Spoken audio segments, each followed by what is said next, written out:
Okay, second video, note to self. Things that I was remembering about how I became trauma bonded, how he was in the beginning versus what he is now, and it's like a completely different personality. So in the beginning, he gave me things that I didn't have in my marriage. Like, he became everything that I ever wanted and thought that a great relationship would be. One of the things was singing. My ex used to like make fun of my singing, and it like hurt my confidence.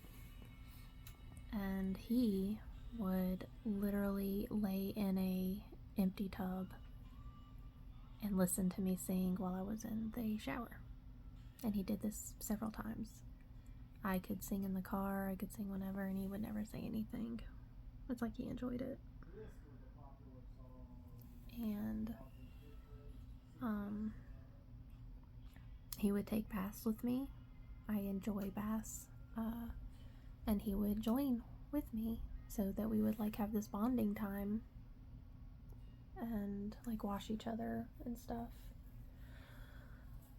And he would always have to be touching me, like holding my hand, laying on me. Like, he was always touching me. Like, he was very clingy and not something that I was really used to. He used to come home in the middle of the day and bring home lunch. He would call and say if I wanted anything. When we went to the store, he would like just, get me a coffee or whatever. But when he started to change, he no longer listened to me sing. In fact, if I started to sing in the car, he would ask me, "Oh, who sings this song?" And then when I would answer him, he would say, "Okay, let them sing it." And he stopped taking baths with me. He said that he never enjoyed taking a bath and that you never get clean taking a bath, and that I should stop because it's such a waste of water and you don't get clean anyway. The affection, the touching, that ended when I would try to be affectionate to him, which is something that he wanted. Like, he actually complained that I wasn't showing him enough physical affection. When I started showing physical affection, he would tell me to stop petting him. Like, he said stop petting him like a dog, which is really confusing. He stopped bringing home food. We stopped going out to eat all the time. Like, the things that used to be the normal was not the normal anymore. And he expected me to do more around the house. He told me that if he had to come home and cook, which he never really came home and cooked. We normally would just go out. And there would be some occasional cooking, but not a lot. And I thought, that's their normal. Like, that's how they've been living for the, however long. Like, that's their normal. That's how they did life. So when me being here, he expected me to cook. He said that if he had to come home and make his own food, that there was no point in me being here. When we would go to the store or something, when I would ask for something, sometimes he would well, where's your wallet? Well, if you don't have your money, then I guess you're not getting it. Or I would just stop getting things unless I would ask for them, which I was taught not to ask for things. It was okay if somebody offered it, but I was taught not to just ask for stuff because that was rude. I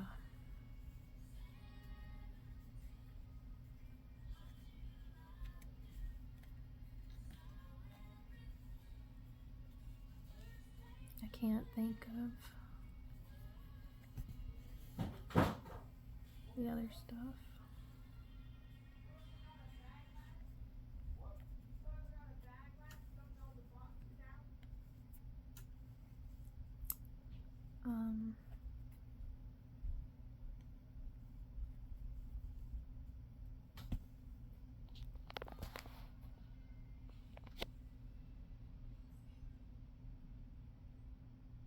one time when I noticed that he was pulling away emotionally, I don't know how I worded it, but I remember asking, "Why am I here?" And this is going to sound really vulgar, but this is what he told me. Somebody to dump my cum into.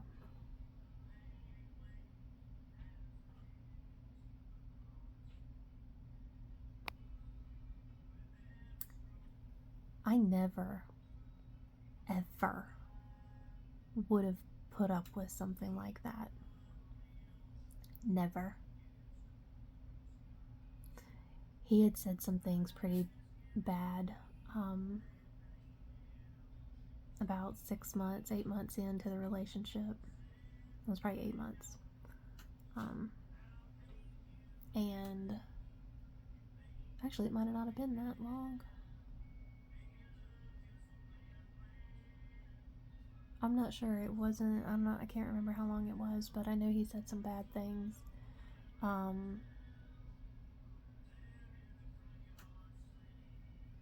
About if I was pregnant, about something about a clothes hanger and all that, like abortion talk or whatever. And it really upset me, and I went into the other room. This was before we had the other room set up for Logan and stuff with my kid. And I was gonna leave him then. And I should have. Because I never would have put up with that before.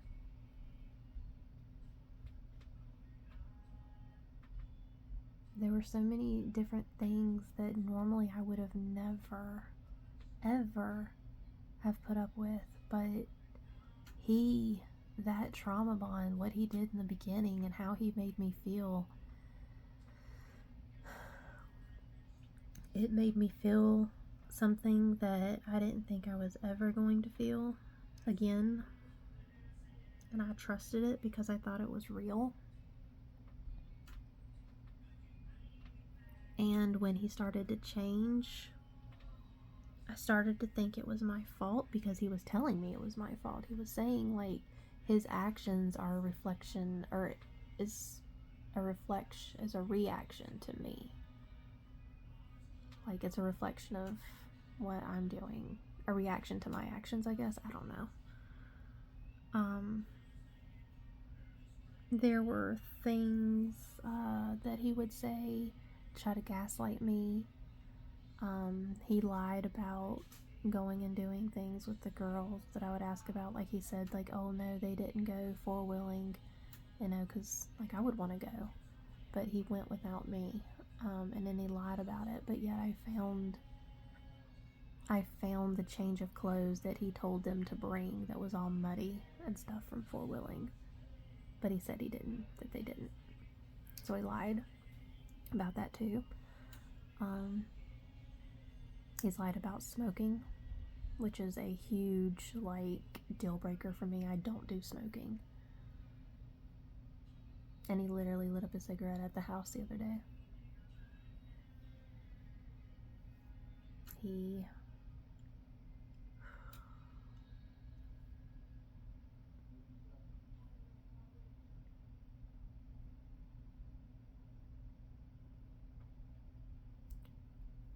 I don't know why I put up with this.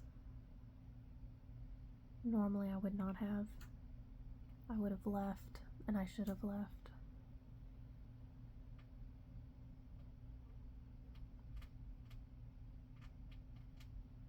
I don't know what my life would have been like. I would still have possession of the house, probably. My marital home. Which was a nice home. And there was a time where my ex even wanted to do therapy and maybe try to reconcile. And I chose this abusive asshole.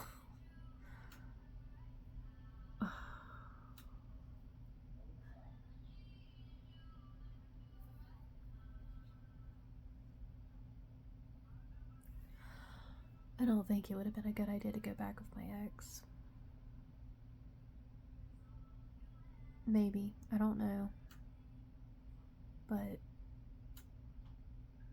I sacrificed so much. I lowered so many standards because of that connection that we had.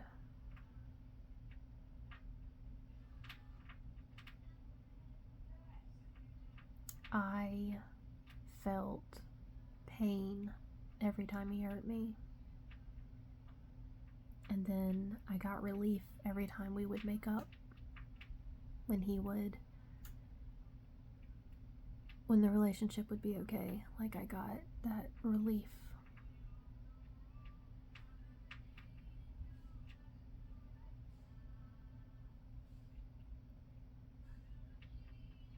And it's funny that he's out there right now, singing songs like it's the happiest day ever. And he was like serenading all these daddy-daughter songs, and I found that very ironic when he's abusive to them. The oldest one, mostly.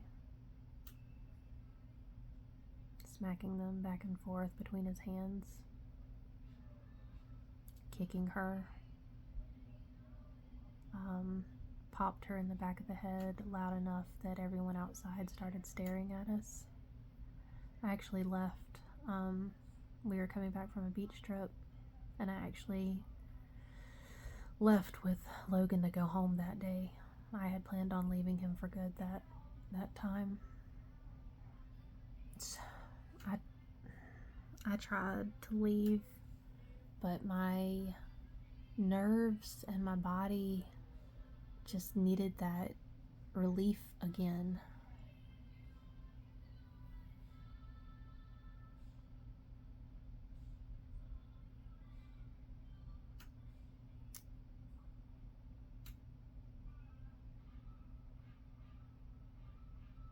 It hurts.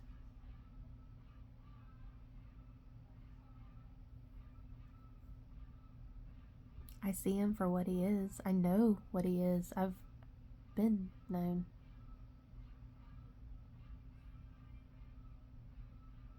But my body doesn't understand. My nerves, I don't want to say my heart, but my nerves, just this bond, what he's done.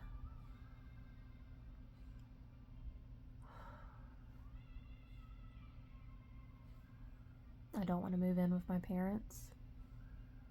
That feels like such a failure thing. I've never had to provide for myself. I was a stay-at-home mom. I was a live-in girlfriend here, so I've never had to support myself ever.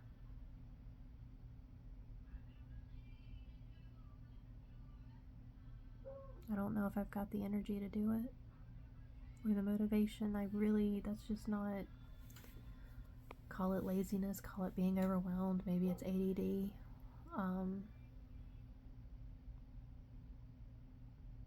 It's always been very hard to keep a job. I always get burnt out very easily. I always feel like I need sleep. The only job I actually enjoyed and loved was being a after-school teacher, and then ended up being a assistant site director, which is the job I had before my car got totaled, visiting him here. And that's sort of what led to me moving in.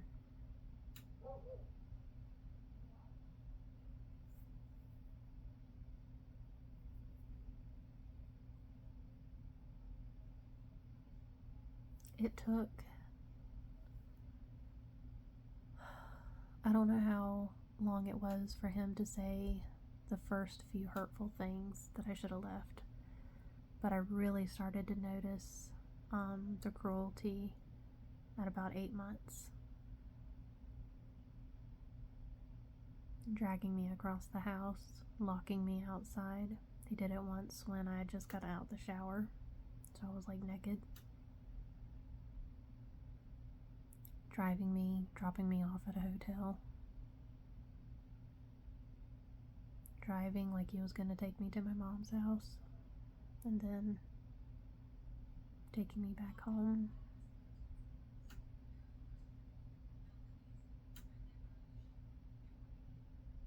so much like psychological horrible stuff.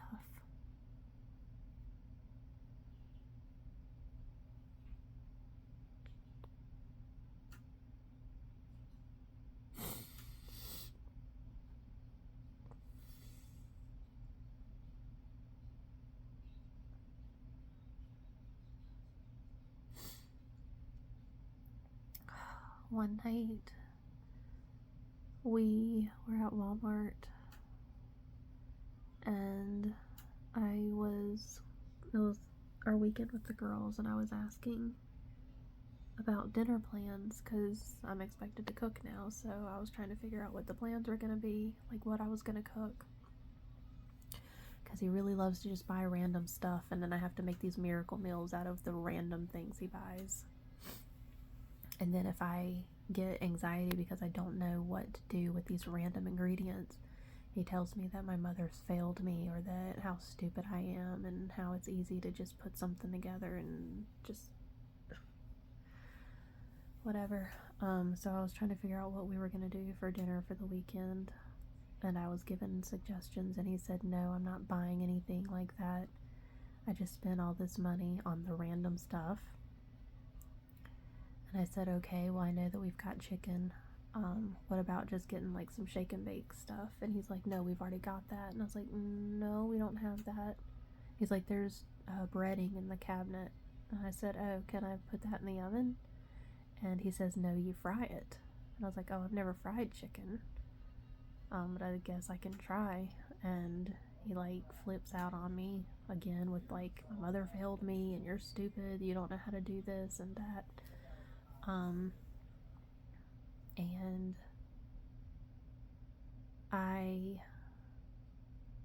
he was in the produce aisle, we were in the produce aisle, and he kept walking back and forth like he was looking for something. And so I just stood there, partly because I didn't want to follow him back and forth. I was just going to wait to see which direction he ended up going, and then I would follow him. But I was also running the words that he had said to me in my mind. And then he said, you just gonna stand there? And then it sort of snapped me out of it, and I'm like, did he tell me to do something? And I just didn't hear him because I was so deep in thought. And I said, well, what was I supposed to do? And he says, don't fucking worry about it. And he walks away, and I'm freaking out like he must have told me to do something. So now I've got anxiety about that, and I go and I said, I didn't hear what you said. What did you want me to do? And he said, don't do nothing, just do what you want to do like you always do. And I said, I don't know what I did wrong. And he said, you didn't do anything wrong. But he has like this angry attitude.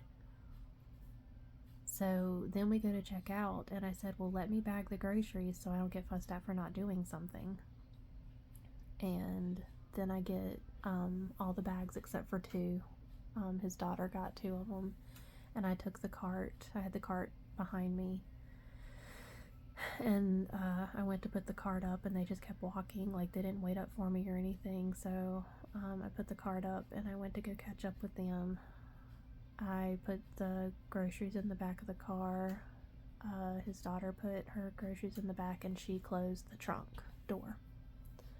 And I got into the car, and he says, slam the motherfucking door one more time.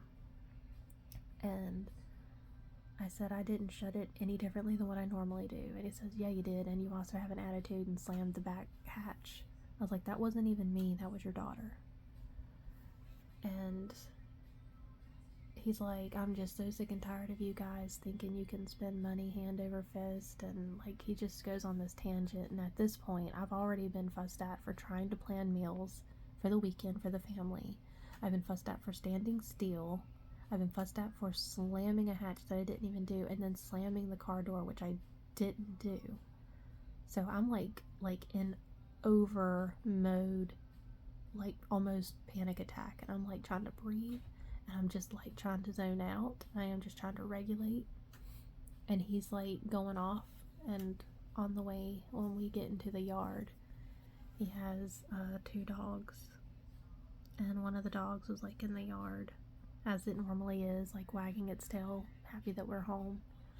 And instead of turning the car like away from the dog, He literally turns the car towards the dog.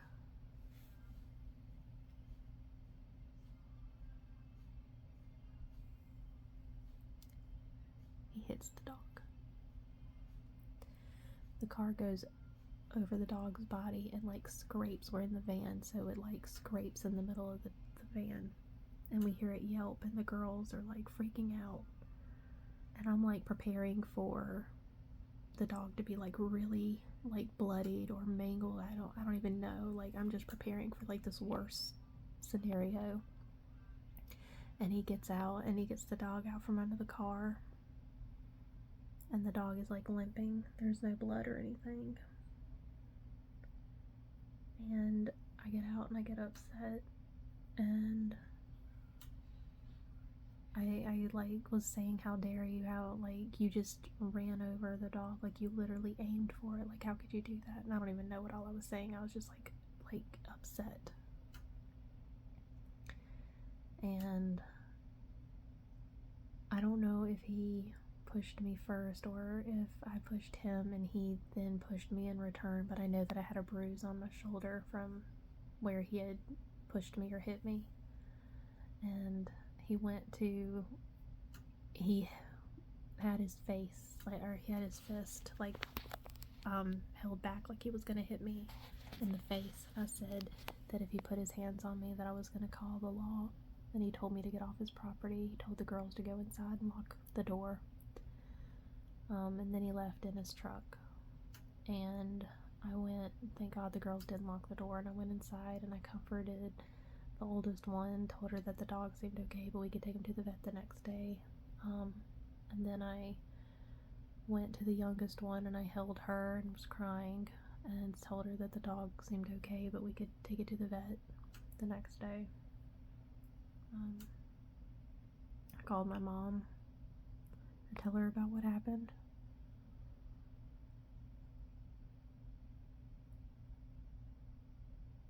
And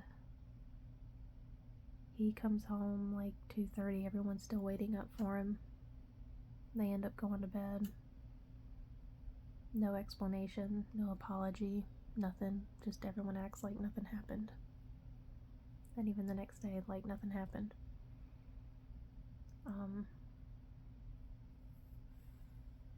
Miraculously, the dog's okay. It's not even limping now.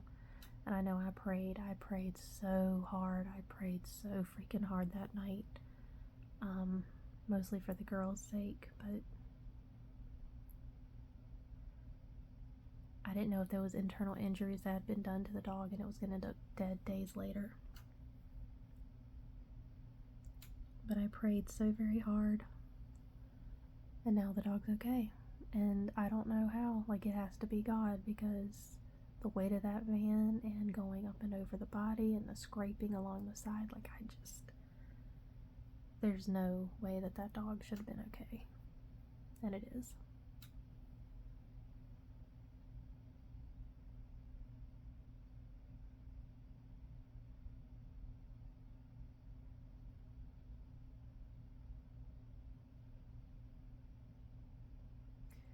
I know people that I've told this to. They're like, he's a psychopath, and if he can treat his kids like that and he can treat a dog like that, like, he's gonna end up killing me. And what's messed up is that the thought of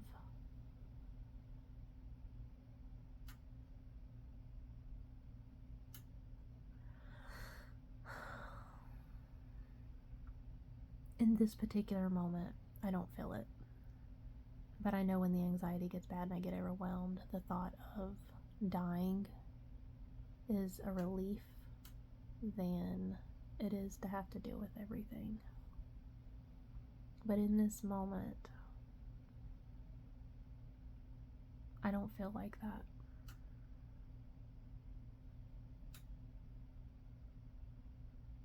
I think that I don't know what's... I don't think that me not having a job or me cooking can change somebody to the extent that he has. Especially when that's not any of the stuff that was expected in the beginning of the relationship and everything was perfect.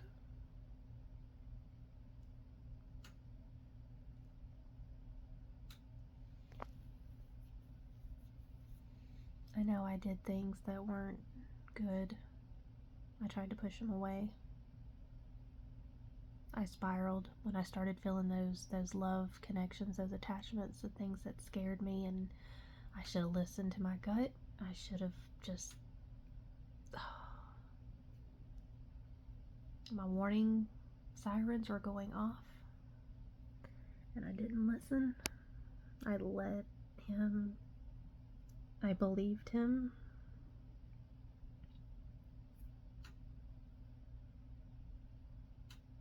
But when I was spiraling, I said horrible things. Told him that he would never be able to provide for me the way Mike did. Told me that what he could provide would never be enough. I mean, I said awful things. Horrible things.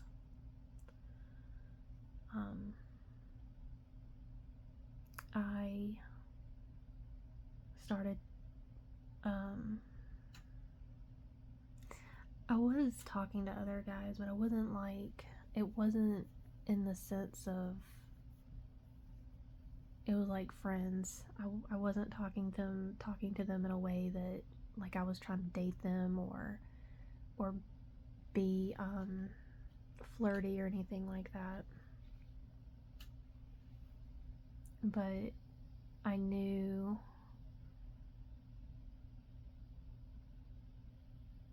we didn't actually have the conversation that I couldn't do it until after that. But I did know that his ex-wife had cheated on him, and I knew that in the back of my mind this probably wouldn't be a good idea. But we didn't have the official conversation, so... Which is kind of ironic, because he told me showing attention to any guy was considered cheating. And the day that my divorce was finalized, I saw that he had been talking to other women on all kinds of social media and told me, like, oh, they're fake, they're just scammers. But yet he literally downloaded a fake phone number, Telegram. He literally downloaded Telegram in order to talk to scammers. Really? No. So, I kind of feel like what he was afraid that I was doing was because he himself was actually doing. And I don't know if it was financial stress that flipped something in him, or maybe he was trying to make me happy because he knew the standards that I was used to and he just couldn't provide that, and now he resents me for it. Like, if you couldn't afford the car, you shouldn't have got the car. If you couldn't afford the vacations, then we shouldn't have done the vacations. And I appreciate that he wanted to give me that he wanted to make me happy and sort of give me a taste of what the life that I used to have, but not at the expense of it ruining our relationship like this. Not at all.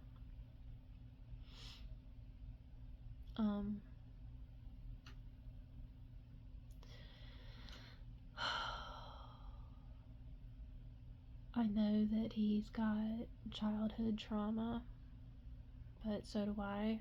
I just haven't explored it. I don't know if he has.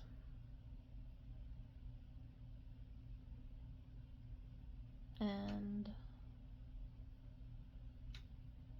I think that sometimes comes out in his parenting, if we want to call it that.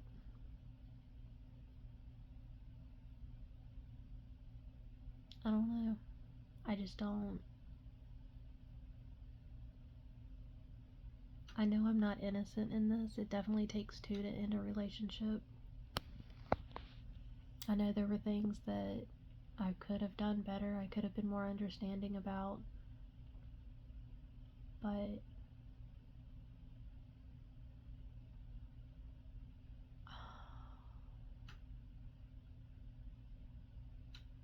I don't know. Like, his personality, like, the person he literally was, is not the person he is now. Like, how does what you like and what you enjoyed not, like, after 8 months, like, change like that?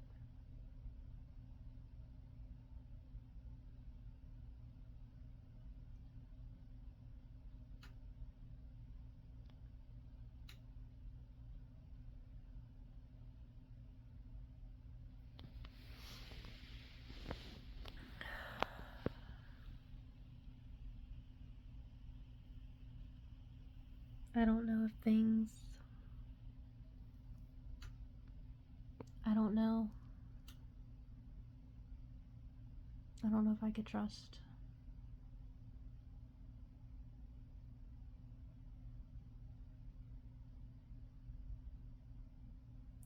Like, my body, my nervous system still wants to hope that there is a future.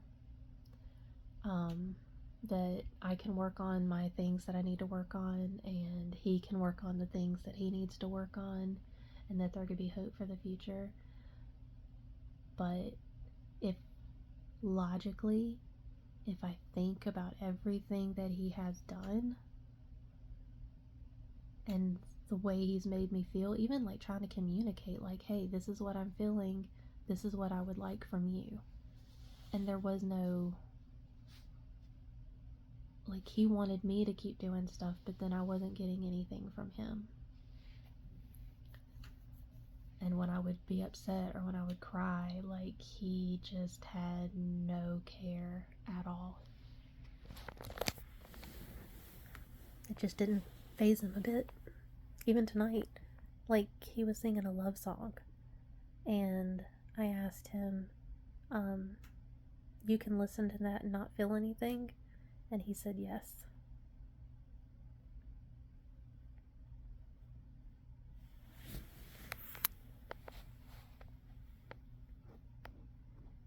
Like, I'm not a horrible person.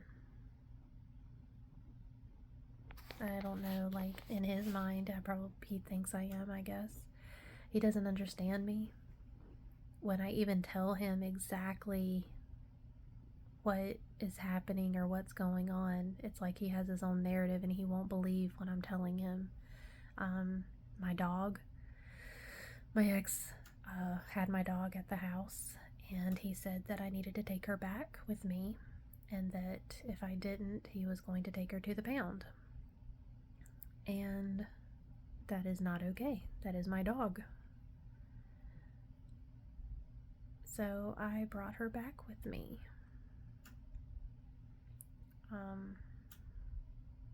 We had just gotten rid of a small dog that was here that was, it was such a pain. Like, the girls would fight about who was going to take it out, who was going to feed it and clean up after him. And then when nobody was here, like, that responsibility was left on to me to do. And even before I got here, like, it was a fight. So it's not like me being here changed that. Like, it was still an issue. I just got tired of it, and he was tired of it too. But somehow it's my fault because I was supportive, and that's what I wanted to do. I was done with the fighting. I was done with nobody wanting to take care of him and clean up after him and all that stuff, and the carpets are already destroyed. So we got rid of that dog, and then here I am bringing my dog, which was not in the plan at all. But he said that I did it out of spite, which is not true. I did it because I didn't want her going to the pound, and no one else is responsible for her. I do take food out of, like, like the big dog's food. I do get food out of that. So I guess financially he was taking care of her. But nobody like would let her out. I never asked anyone to like let her out. Maybe sometimes. Maybe if I was in the middle of doing something or had my hands full, I would ask if they would let her out of the cage. I let her outside, but it wasn't like it was a regular chore or anything. If she did have an accident, I didn't expect anybody else to clean it up. That was me. Like, I expected her to be my responsibility. It wasn't something that, it wasn't like a family thing. But yeah, he assumed that I did it out of spite, and when I would try to explain, like, no, like, she's my dog, I didn't want her going to the pound, he wouldn't believe me. He says that I do things, he says that I play games and I do things because I think it's funny, which is not my personality at all. I'm not malicious. I don't do things out of spite. Like, I'm very much of a people pleaser. I don't want the anxiety of failing. I don't want to disappoint people. Like, I try not to be that person. So I don't understand playing games and then thinking it's funny, because that's not me. And I don't know if this is coming from stuff from his ex-wife, because he told me once when he was talking about his father and he got emotional and cried, like, she started laughing at him, which is horrible. So I don't know if he's bringing his past relationship traumas into ours. But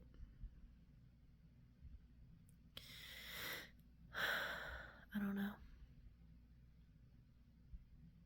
I don't know if it's something that will always be there. I don't know if it's something therapy will fix. And honestly, it doesn't, I mean,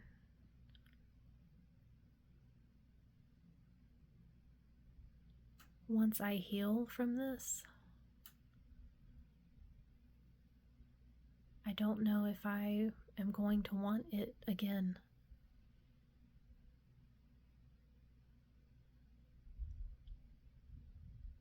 Because I very much enjoyed the connection we had in the beginning, the things that we had in common, the same movies and the same, like, childhood. We're, the same 90s kids, so we understand things.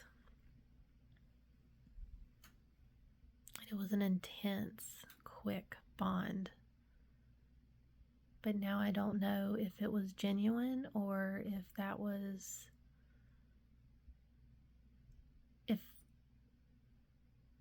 that's just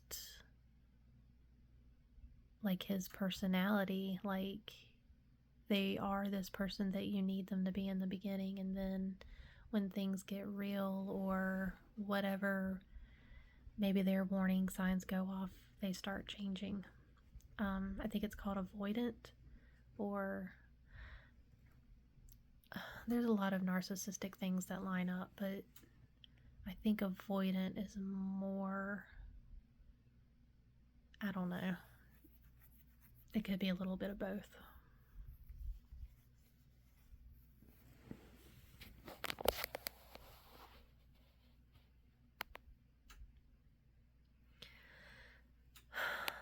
He says I'm a narcissist. I might be. I don't know. I've never had it tested or diagnosed. It's kind of hard for me to believe that I'm a narcissist when I feel like I've lost myself in my relationships. Like, I don't have my own life. I live for the relationship, and that's what is so devastating, because when that relationship ends, I lose my identity in that.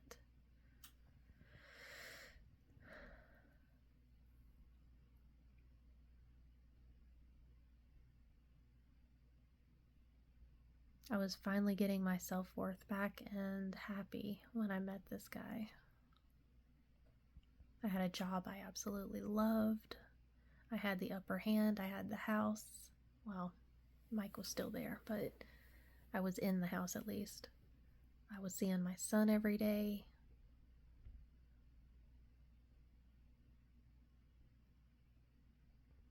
And I had the love, at least I thought it was,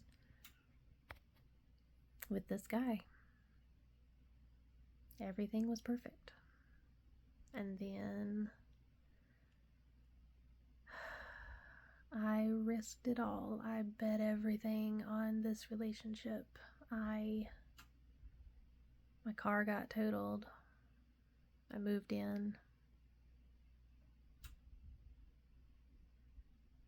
It was a learning process of what was appropriate with my ex and with him. It's not like I've done this before. I really thought that we could all just be like one big happy family and we could all get along. And he would tell me that we weren't going to be like Reba, that show, which I didn't really understand because I've never really watched the show until later on. But yeah, I really did kind of want it to be like Reba. I wanted us to be able to go to functions together, and I still have like a friendship with my ex. Like there's no, like the love there is gone. I mean, I care about him. Like I don't know. Some days I don't care about him at all. Some days I just kind of wish he would die. A lot of the times I wish that, which is horrible.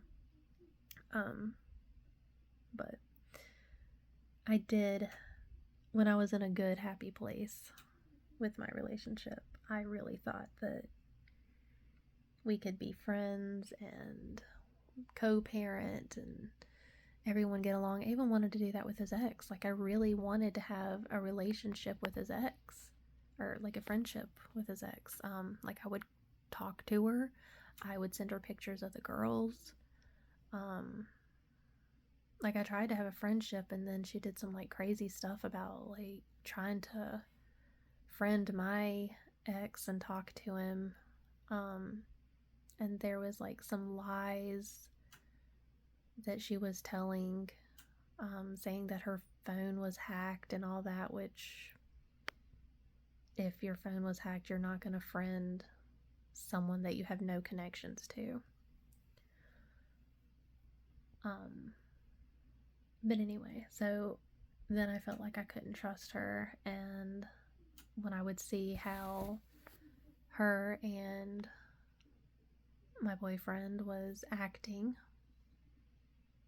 like the fighting and just the peace that was like I could see how exhausting it was for him to have to deal with her. It just made me not want to have a relationship with her. Like I just felt like she was not a safe person and not something that I could pursue.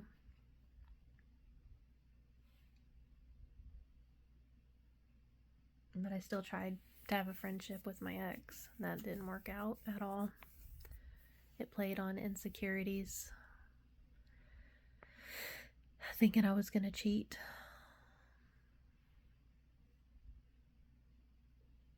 I was actually engaged for a bit.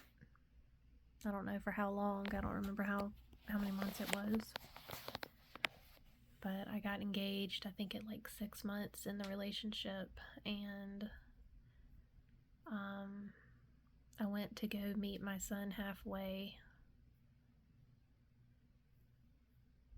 and I took the ring off because I didn't want my ex-husband to see it. But it wasn't necessarily to not hurt his feelings. It was, we were in the middle of a divorce. I didn't want him to see that ring and get spiteful and try to like hide assets or just make it more difficult. If I could stay on his good terms and still be friendly, maybe I would get more out of, the divorce. because he would care more. And then he took that, the boyfriend took that as or the fiance at that time took it as a huge disrespect and not showing loyalty and all that. And I do understand why he would feel that way, but I would hope that he would also understand that what I was doing was a strategic move, not me dishonoring our relationship, because that's not the way it felt at all. Like, I was not doing it to like be ashamed of it or hide it or whatever like that. But I ended up giving the ring back to him because of how I was being treated. Like, it was before things got really bad. It was like just him being more comfortable with saying mean things, calling me worthless, which is something that is triggering because my ex-husband used to call me that. And I was going through like autoimmune flares, and like I pretty much was worthless when I was with my ex-husband, because like when those flares would hit, I just could not do anything. I would try, but I couldn't do it. And here, it just wasn't ever enough.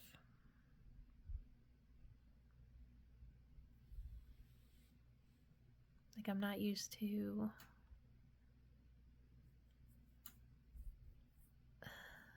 it's just different here. It's not what I'm used to. And I was trying to adapt. I was trying to be better.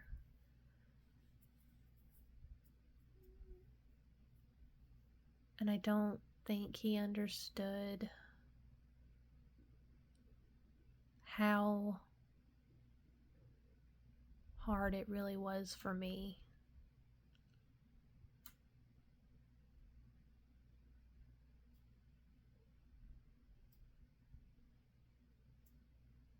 But it's not like he cares to understand anyway, because I've tried to communicate stuff and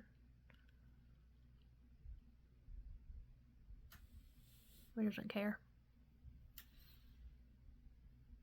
Even before now, like early on, I would try to communicate and it would get flipped.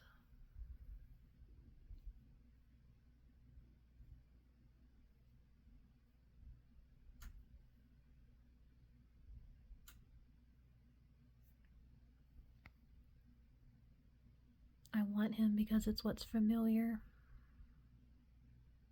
not because it's what's good for me.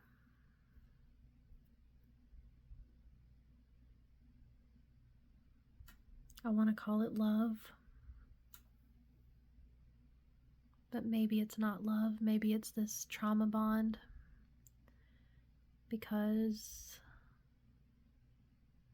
when it's bad and then it works itself out, or it gets resolved or whatever, then there's that moment of peace, and it's like this hot cold cycle, and that's what creates a trauma bond. So the strong connection that I have, this love that I feel, may just be a trauma bond. And that connection that we had in the beginning may just have been part of the cycle. May not have even been genuine at all. Because if it was genuine, I don't understand how he can completely switch to being a different person.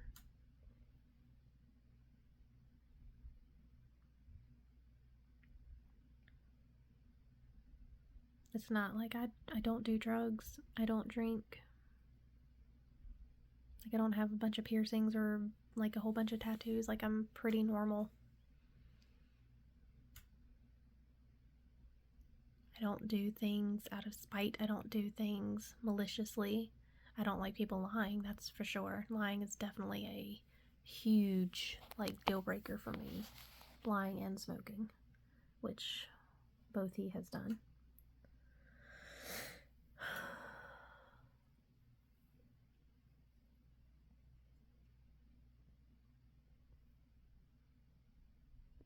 The standards that I had and the boundaries that I had just went out the window. As soon as I let my walls down, it's like I let everything go. My standards, my boundaries, what I was willing to put up with, my resolve.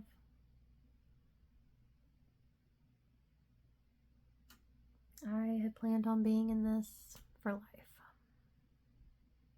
Despite the pain, despite the abuse. I had planned on being here for life.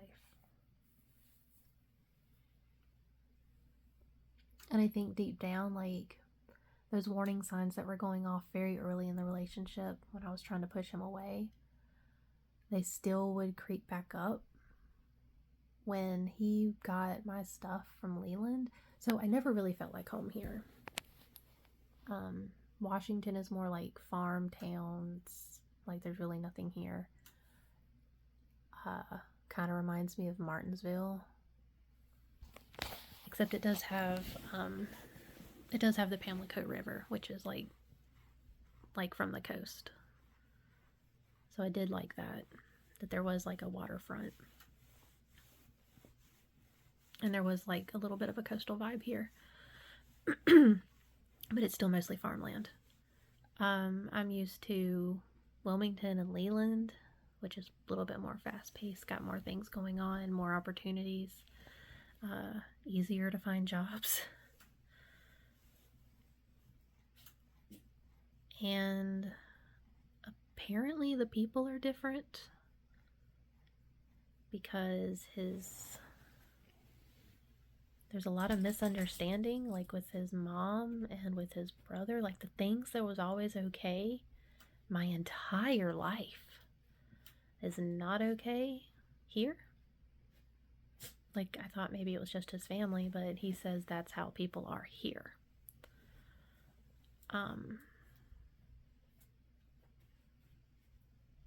So I was trying to get to a point. I forget what I was going to do with it.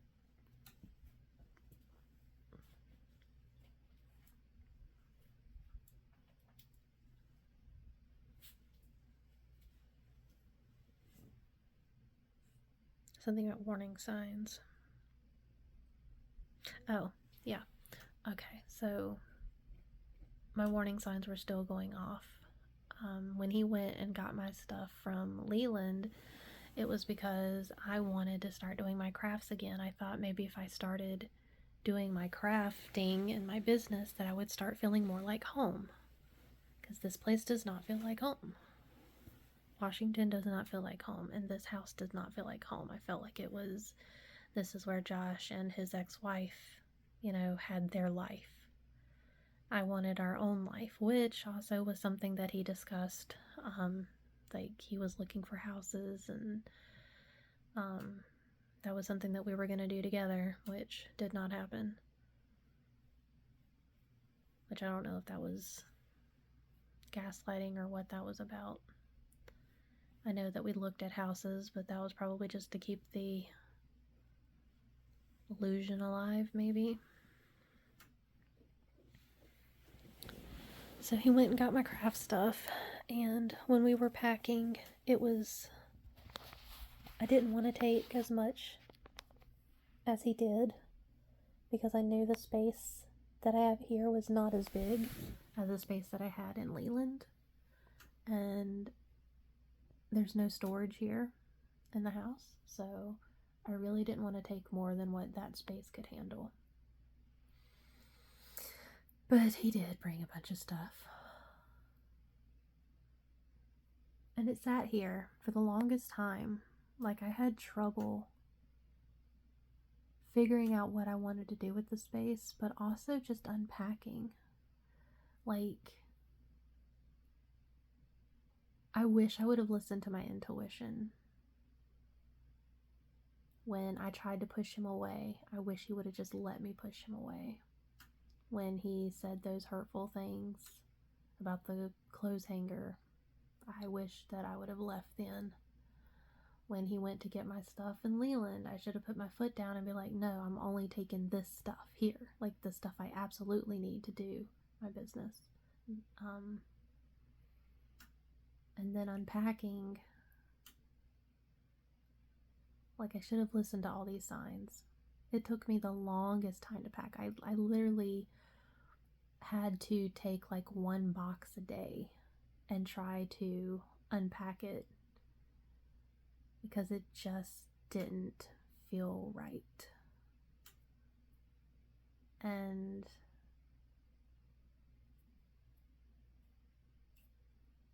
I don't know, like my gut knew, my intuition knew. Despite how I felt, despite how in love I was, unless it was a trauma bond, maybe it wasn't even love, I don't know. I'm starting to second guess everything now.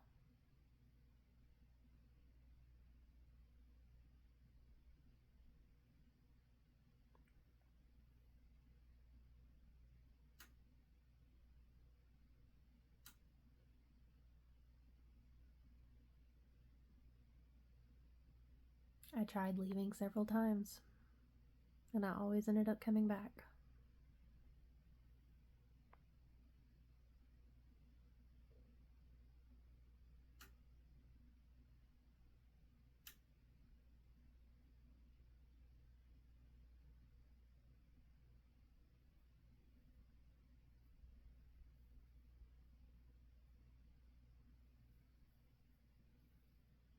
What I don't understand is what me and Ryan had, and I'm bringing up Ryan because that is the only thing I have to compare this relationship to. When I felt like this with Ryan, there was no abuse, there was no trauma bond, we connected. It was intense. It was like a soul connection, and when we were physical with each other, it was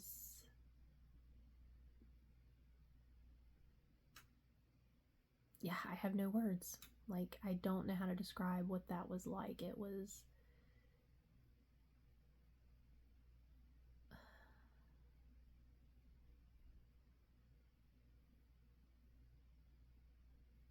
was more than just physical. It was like an emotional attachment, a spiritual, I really don't have the words to explain it, but it is like the most intense connection with someone that you can have. And I've not experienced that since.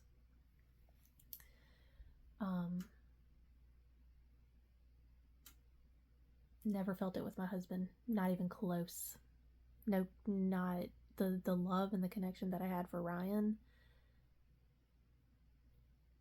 I dated a few guys after Ryan and met my husband. Actually, it was one guy between Ryan and my husband, a Christian, but never felt that way for the Christian, never felt that way for my husband. And I just assumed that, Ryan was that, that one soulmate. You get one in life and that's it.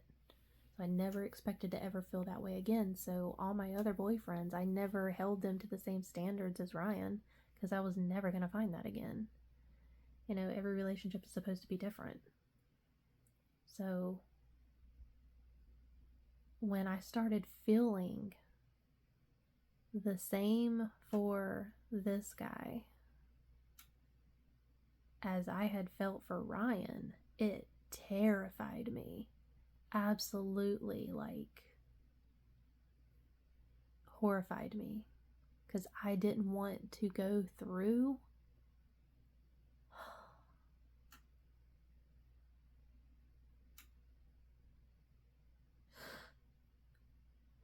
losing Ryan. When I broke up with him, almost ended me. And that wasn't even an adult relationship. That was like very early on. I was still living at home with my parents and he was still living at his parents. And breaking up with him almost ended me. And I didn't want to go through that again. And then Ryan died.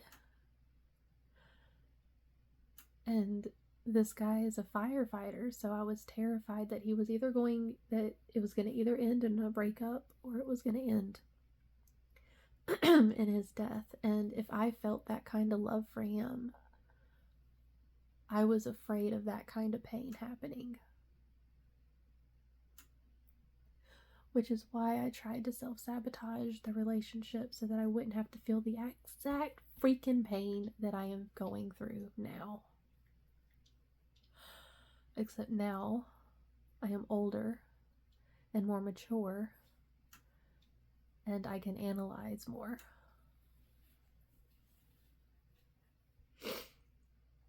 But that pain,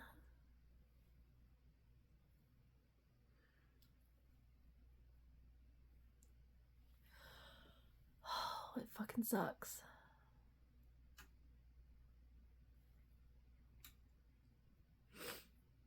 So I don't understand how I can feel the way I feel for this guy,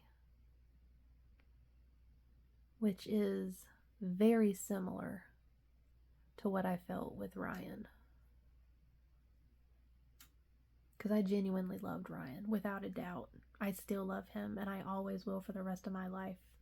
Dead or alive, I will always love him. But there was no abuse, there was no trauma. It was a genuine love connection. With this relationship, I thought it was a genuine love connection. But when I replay all the events that has happened and the things that he has done, the things he has said, the way his personality has flipped,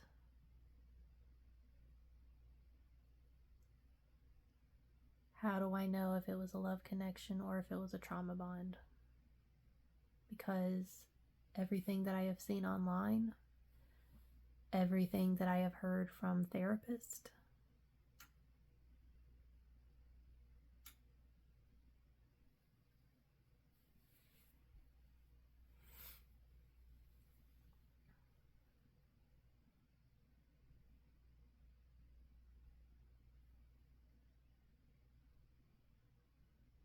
a trauma bond is what it comes down to. And a trauma bond makes it easier to say goodbye. Not really. It makes it easier to understand everything that's happened. But I also have trouble wanting to believe that it's just a trauma bond. I don't want to feel like I failed or fell for something that wasn't genuine.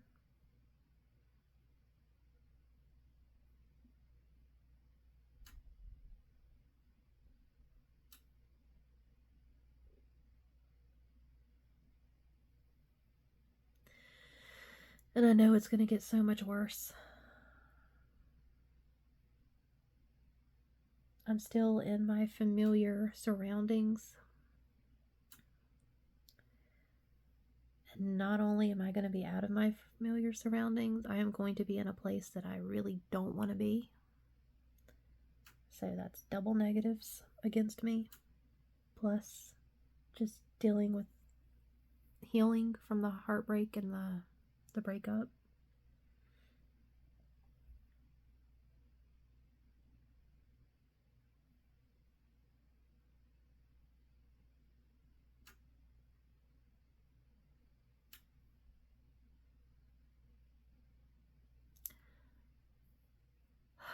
It's like I'm fighting. I have like two sides of myself that are fighting right now.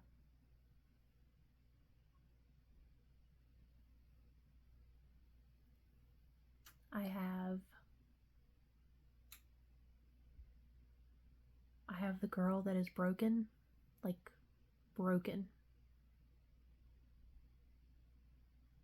Gave everything and she is broken. Where she shakes and she cries, panic attacks, and she feels everything and just wants everything to go back to the way it was, desperately.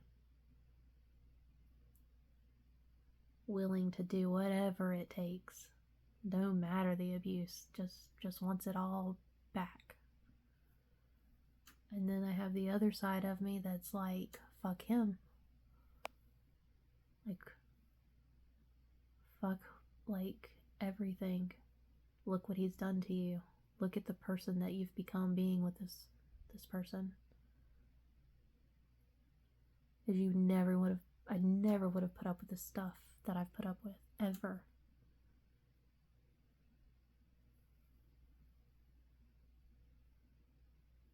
And that girl is mad at me.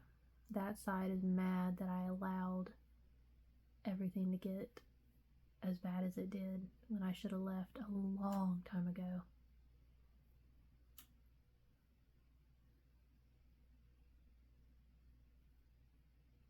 And that girl is fearless. That girl does not fear going to college and surviving.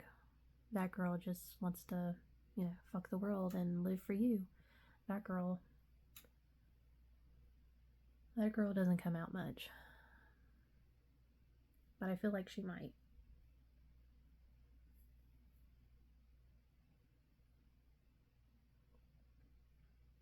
So I'm torn. I'm torn between being broken and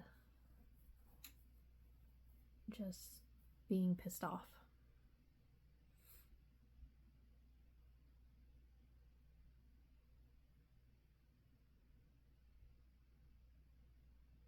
And I think, like, who, like, and this is part of that girl that's pissed off, like, who is this person that I have allowed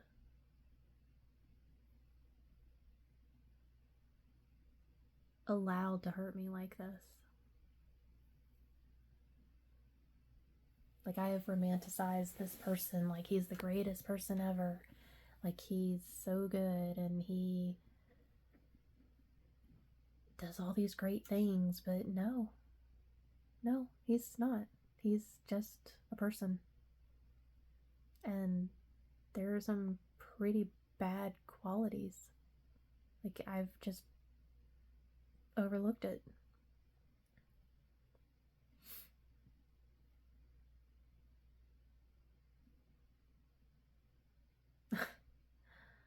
I chose him over a freaking millionaire.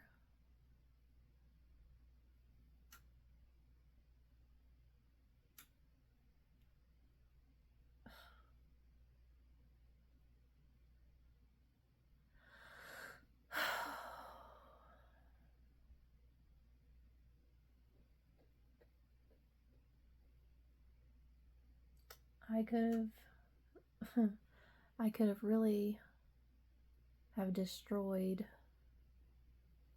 I could have been vengeful and hurt my ex-husband and been with this millionaire guy. And before anyone's like, oh, they're just saying that, that's not true. No, it is. I've seen it. He's actually proven it. He's actually, like, with stocks and everything, he's actually worth $4 million. But,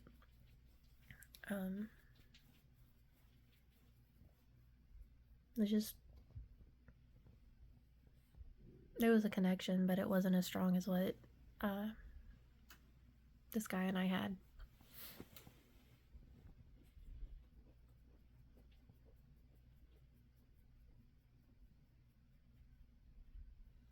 I'm not a bad looking girl. I don't think I'm the hottest thing ever. But I'm not bad looking.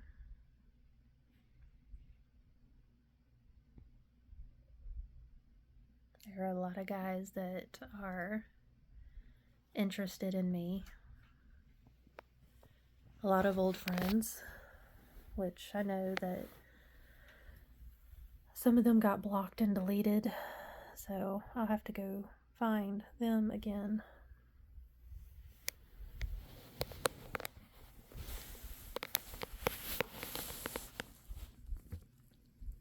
And it didn't take me any time on a dating app to find people. The hardest part is going to be probably the connection, because now I know it's happened twice. So I don't know if I will be as settling or as understanding as I was with my ex-husband, or if I'm going to hold out for that that real connection. But I have definitely learned to listen to my intuition and to not believe the words that I hear, to not even believe actions, because his actions changed.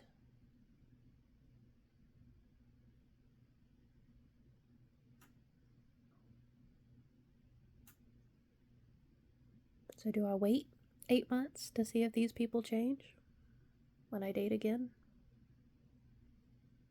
Or do I jump in and see what happens?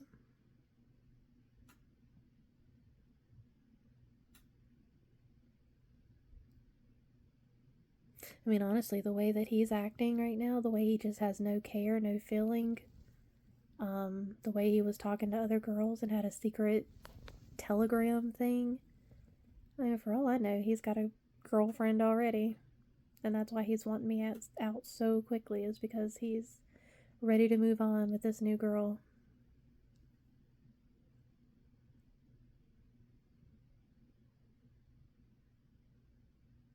It really wouldn't surprise me. I almost expect it. I kind of wonder if him and this, I don't want to say names, but this girl that's like an EMT, the EMT place and the fire department share the same building. And he's good friends with her, and he messages her. So I kind of wonder if they've got a thing going on, because her boyfriend had cheated on her. I guess she's still single. And she's younger.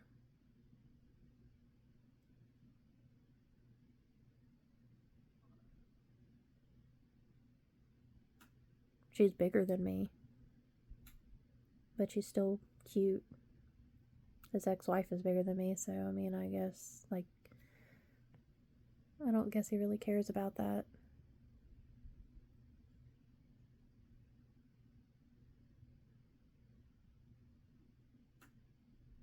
But yeah, it wouldn't surprise me at all if they ended up together. I kind of actually expect it once I leave.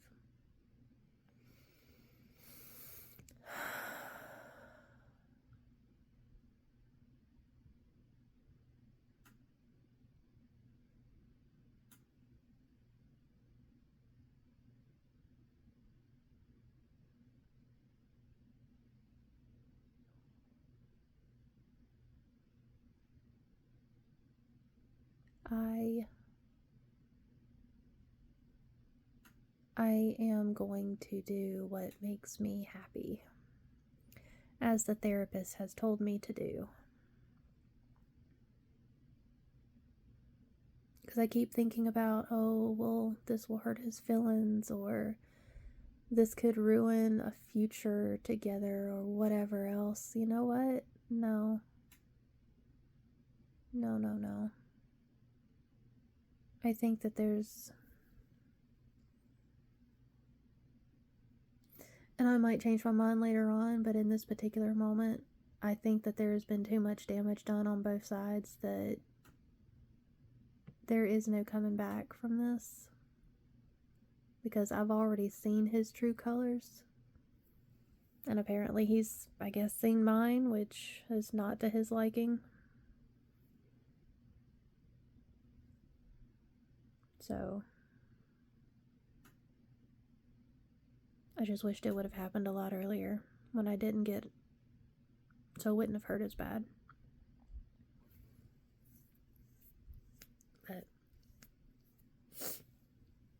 I don't think I'm going to hold back. I don't think I'm going to jump into a relationship though. Like, I'm pretty nervous about doing a full-on relationship. But I mean, I've always been more of a tomboy anyway. So having guy friends again, which is not something I've been able to do for a long, long time. It'd be nice to be able to have my guy friends again. Like, just genuine friendship. That gives me so, like, that calms me to I can't even describe, like, that gut feeling, that wrenching gut feeling I had went away when I thought about being able to have guy friends again. Because I can't connect with girls. Like, there's very, very, very few girls that I can connect with. I'm just not like that. I'm not a girly girl. I don't care about makeup. I don't care about hair and nails and all that bullshit. Like, that's just not me.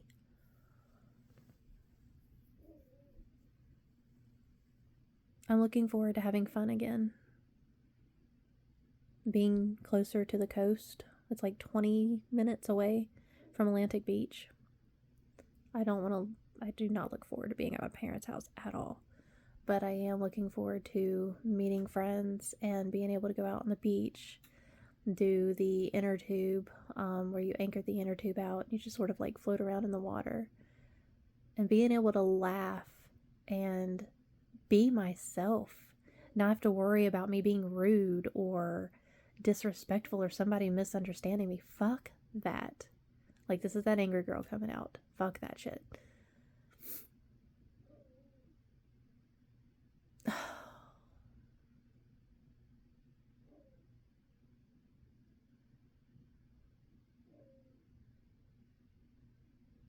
Yeah.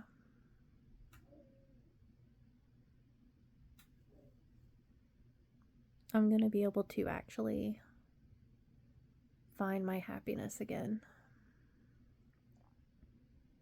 I'm gonna go through withdrawal because I'm trauma bonded, so I know that it's going to hit me in waves. I'm gonna be good some days, and then the anxiety of moving and all of that is going to be horrible. I am going to go through withdrawals and I'm going to go through panic attacks, and I know that it's just a process that I've got to go through. But I'll be able to look back on this video and I will be able to see. I should probably write it down. Being able to have guy friends again.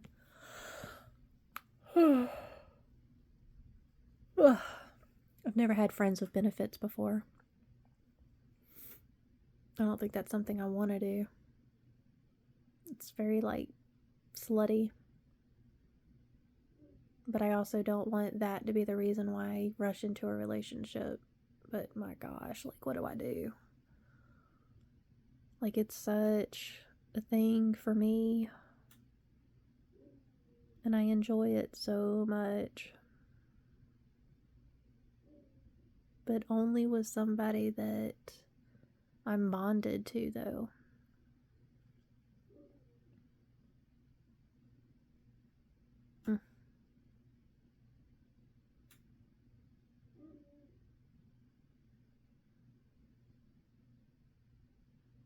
I don't know.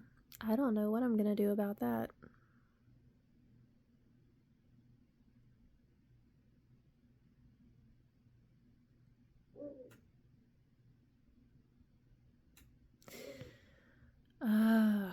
Goodness.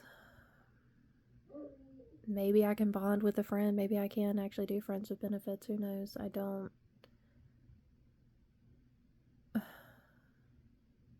don't know if a friendship bond is going to be strong enough to allow such a thing.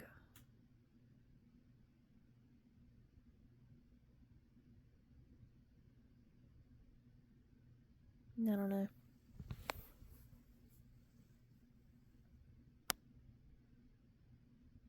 I mean, I've had friends that are like touchy, like not in an inappropriate way, but like they give hugs, like really good hugs, and um like when we talk or something, they'll put their hand on my back and things, but it's not like they don't try to touch me in inappropriate places. They don't make it awkward or weird.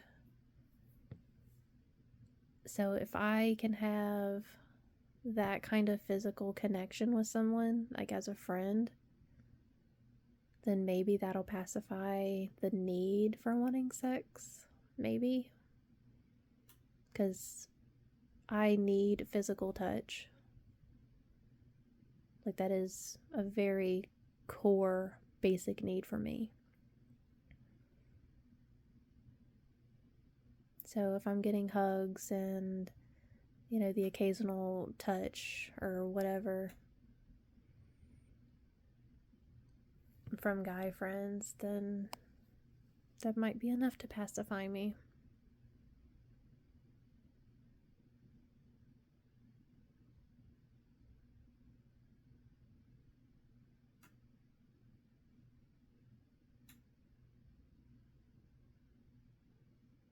And I don't know if I can trust, like, I was thinking, like, maybe I could use this guy as, like, a friends with benefits, like, when we break up, but I don't know if I can trust him to, like, not sleep with other people.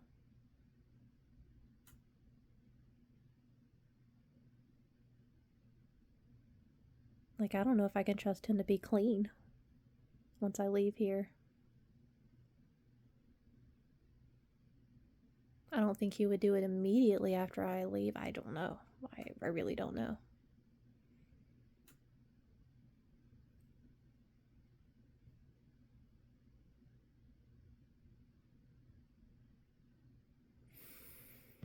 Yep, sex is going to be an issue. I'm going to have to figure that out.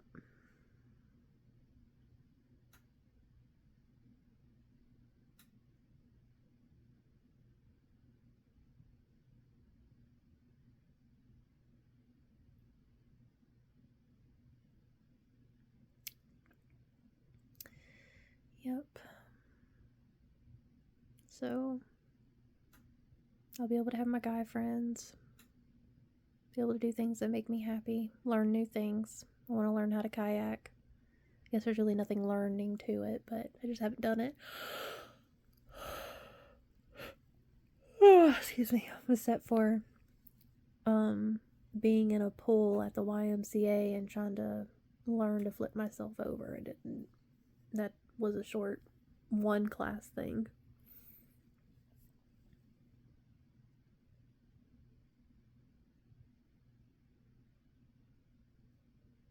I'll be able to swim in the pool. My mom has a pool.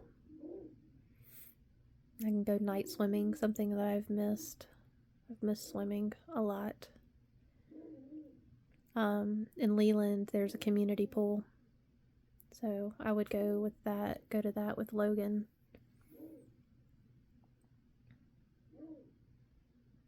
And there's no pool here. In fact, the only time I've actually got to swim was the 4th of July parties at the river house and when we would go to a hotel. So, in Great Wolf Lodge.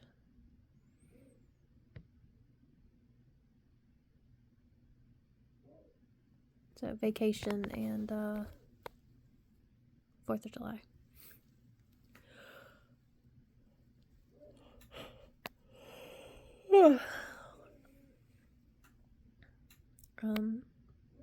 So I'm looking forward to being able to swim regularly.